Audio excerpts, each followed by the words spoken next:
shopping odyssey because this is the home of everything 60s and hippie, and I think we're going to find some great stuff. And that we did at our first stop, Decades of Fashion, which is crammed with an incredible array of vintage from pre-Civil War times to the 70s. Oh yes, I think I might have found my first purchase.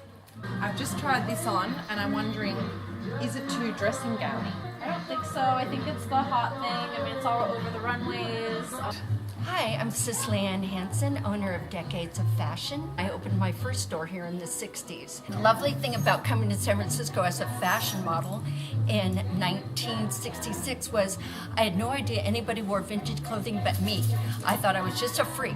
So when I came down to the Haight and people wearing vintage clothing, I thought, oh my God, kindred spirits. What really draws you to vintage clothing? Oh, it's this sense of style and materials.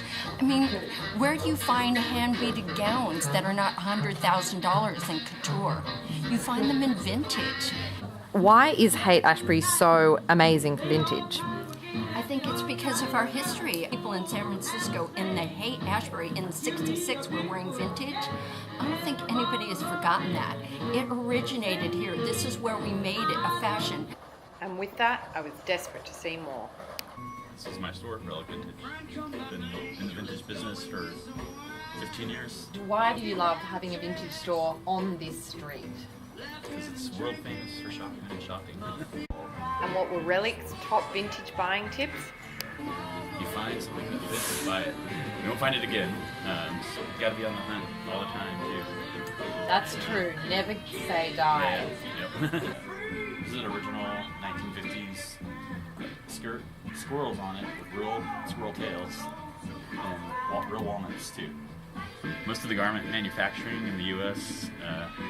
Was done in California or New York back in the 40s and 50s, 60s even.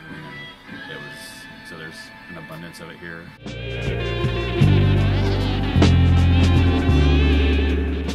I've just finished up my vintage shopping epic. We met some